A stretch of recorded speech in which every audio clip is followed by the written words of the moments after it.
Bismillahirrahmanirrahim. Assalamualaikum warahmatullahi wabarakatuh. Perkenalkan, nama saya Syabila Nanta Khairunisa dengan NIM 0602032350. Di sini saya akan membahas dan menjelaskan mengenai pelaksanaan supervisi manajerial dan pendidikan. Yaitu kita akan memasuki pada pembahasan yang pertama, yaitu teknik supervisi akademik di sekolah. Sebelum kita memasuki mengenai teknik supervisi akademik di kelas, maka kita harusnya mengetahui mengenai pengertian supervisi akademik di kelas. Supervisi akademik di kelas merupakan kegiatan yang dilakukan oleh kepala sekolah, pengawas, atau supervisor untuk memantau, membimbing, serta mengevaluasi proses pembelajaran yang dilakukan oleh guru di dalam kelas, yang bertujuan untuk membantu guru untuk meningkatkan profesionalismenya dalam merencanakan, melaksanakan, dan mengevaluasi kegiatan pembelajaran. Nah, di sini juga ada tujuan dalam melakukan supervisi akademik di kelas, yaitu dapat membantu guru dalam merencanakan kegiatan pembelajaran sesuai kurikulum, menilai efektivitas interaksi guru dan siswa selama proses pembelajaran, serta dapat mendorong guru untuk melakukan refleksi diri dan memperbaiki teknik mengajarnya.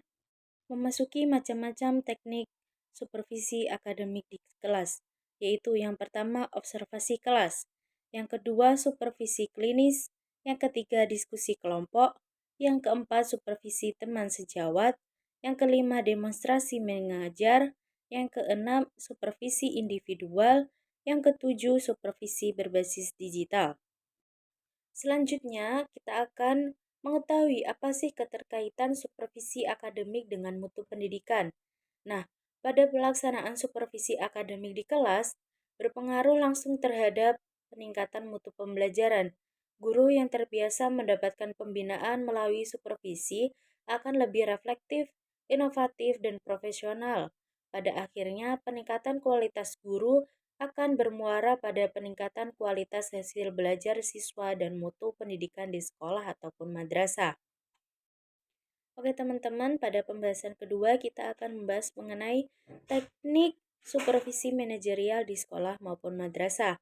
Perlu kita ketahui bahwasanya supervisi manajerial merupakan proses pembinaan yang dilakukan oleh kepala sekolah, pengawas, ataupun pihak terkait untuk meningkatkan efektivitas pengelolaan sekolah ataupun madrasah dalam rangka untuk mencapai tujuan pendidikan. Tujuan dilaksanakannya supervisi manajerial yaitu meningkatkan mutu manajemen lembaga pendidikan, menyediakan layanan pendidikan yang efektif dan efisien, serta menciptakan iklim sekolah yang kondusif untuk pembelajaran. Nah, memasuki macam-macam supervisi manajerial di sekolah maupun di madrasah. Yang pertama, supervisi administratif, yang kedua, supervisi kepemimpinan, yang ketiga, supervisi program dan kegiatan sekolah, yang keempat, merupakan supervisi fasilitas dan sarana dan prasarana, yang kelima, supervisi keuangan, keenam, supervisi hubungan sekolah dan masyarakat, serta yang ketujuh ataupun yang terakhir, supervisi berbasis teknologi. Pembahasan selanjutnya mengenai digitalisasi supervisi.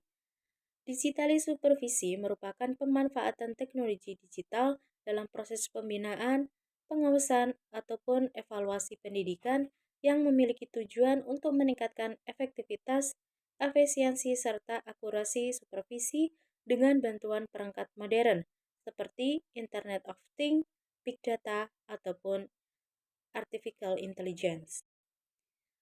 Digitalisasi supervisi memiliki tujuan yaitu dapat mempermudah proses pemantauan kinerja guru atau sekolah secara real time, menyediakan data akurat, cepat, dan transparan, serta mendorong adaptasi di pendidikan di era revolusi industri 4.0 dan 5.0. Macam-macam teknologi digital supervisi. Yang pertama, Internet of Things, Big Data dalam supervisi, Artificial Intelligence dalam supervisi. Sekarang kita akan belajar mengenai pengertian supervisi human-centered di era 5.0. Supervisi human-centered di era 5.0 merupakan supervisi yang menempatkan guru ataupun tenaga pendidik sebagai pusat dalam proses, bukan sekedar objek yang bertujuan untuk menciptakan suasana supervisi yang dialogis, kolaboratif, dan saling menghargai, mengintegrasikan aspek kemanusiaan dengan teknologi digital dalam pembinaan pendidikan, serta dapat meningkatkan motivasi dan kinerja guru agar tercapai mutu pendidikan yang lebih. Namun tentu terdapat hambatan dalam pelaksanaan supervisi. Hambatan supervisi merupakan segala bentuk kendala yang muncul dalam proses pelaksanaan supervisi akademik maupun manajerial yang bersumber dari faktor internal maupun eksternal. Hambatan dalam supervisi akademik bisa dalam bentuk keterbatasan kompetensi guru, resistensi terhadap supervisi, kurangnya tindak lanjut, ataupun keterbatasan waktu. Adapun hambatan dalam supervisi manajerial seperti administrasi yang rumit, keterbatasan sarana dan prasarana, kompetensi supervisor, serta kurangnya dukungan dari stakeholder. Serta adapun hambatan dari supervisi digital, yaitu kesenjangan teknologi, rendahnya literasi digital, serta kurangnya keamanan data.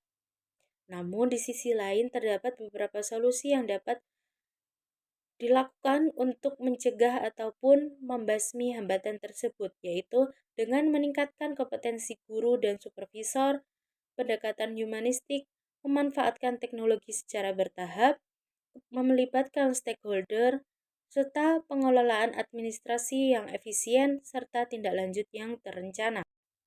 Dari pembahasan di atas, maka dapat kita simpulkan bahwa supervisi pendidikan berperan penting dalam meningkatkan mutu pendidikan melalui dua aspek, yaitu supervisi akademik yang menekankan pada profesionalisme guru, serta supervisi manajerial yang berfokus pada pengelolaan lembaga secara menyeluruh. Perkembangan teknologi di era revolusi industri 4.0 and society di 5.0 mendorong hadirnya digitalisasi supervisi yang berbasis big data maupun artificial intelligence yang membuat proses supervisi lebih cepat, akurat, dan transparan. Meski demikian, pendekatan human-centered tetap diperlakukan agar supervisi berorientasi pada pembinaan, bukan sekedar penilaian. Pelaksanaan supervisi terpadu menggabungkan aspek akademik dan manajerial terbukti efektif dalam meningkatkan mutu pendidikan secara holistik. Namun, berbagai hambatan seperti keterbatasan kompetensi, sarana, dan literasi digital masih perlu diatasi melalui pelatihan, penguatan fasilitas, serta dukungan dari semua pihak. Sekian dari penjelasan dari saya. Apabila ada salah, saya mohon maaf yang sebesar-besarnya. Wa akhirun wassalamualaikum warahmatullahi wabarakatuh.